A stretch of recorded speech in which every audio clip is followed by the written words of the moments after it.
Hi everyone, here we are again. I'm Dean from the Dean team and this is episode 3 and I've called this episode Impact. I've called it Impact because that's what Parkinson's does. It impacts everything and everyone around it. This here is my wife Mima's spouse impact statement that she prepared for the NDIS application. It's her thoughts on how the Parkinson's impacts her. I'm just going to go over a few points of it. The communication, number one. Quite often I wouldn't communicate properly with her, just saying I'm okay, stuff like that, when she knew very well I wasn't. Quite often go into a quiet time, a little bit withdrawn, which worries her, because we know that depression is highly prevalent in people with Parkinson's. Tremors in the hand, that's also can be an embarrassment, but I know it doesn't need to be, but she's concerned if I'm embarrassed. And also I get a little bit obsessive because I have memory issues. So I like to jump on things 110%, do them straight away, so they don't slip my memory and stuff like that, and that can get a little bit obsessive from time to time. Muscle soreness and cramping is quite a big issue. I used to wake up in the morning and I wouldn't be able to put my foot on the floor, or I wouldn't be able to make a fist with my hand because the muscles were just so tight they felt like they were going to snap, and very painful. It's not a good feel at all. Fatigue is probably one of my biggest ones. I'd wake up in the morning and I'd already be tired before the day even started. Sometimes I come home from work, I collapse on the bed, and that concerns her no end, or I'd have to pull over driving and let her drive. So, it's just a big worry for her that she doesn't need.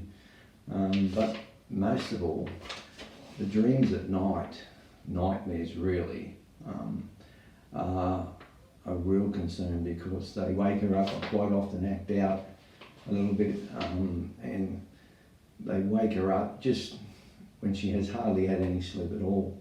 So she most nights doesn't get a real lot of sleep, so that impacts her directly. But since my introduction to the NDIS through Parkinson's New South Wales and getting the help from therapies that I needed, a lot of these things on these lists are no longer a concern. And I think that's what the whole thing of the NDIS is all about, that these things be dealt with early so they can no longer be a concern, and the self-care situation can go away. Well, not go away, but that I can, look after myself, because I've known my wife for 42, 43 years now. We met at school, so we've grown up into adults together, and she is one of the most selfless people I ever known, and not a day's gone by in that time that I've known her that she hasn't been thinking of someone else and doing something for someone else. So heading towards our later years in life, so to speak, the golden years, I'll be 60 next year. I don't want her to be looking after me. I want to be looking after her. I want us to have a good time. I want us to go away on holidays. I want us to go out to restaurants and spend time with friends. I don't want her worrying about me. So a lot of these things on this list now, in a disease that is degenerative, are not really an issue at this time. So I'm really happy about that, and I think we're heading in the right direction. And one thing that I can't let happen, that I won't let happen, and that's that these things continue.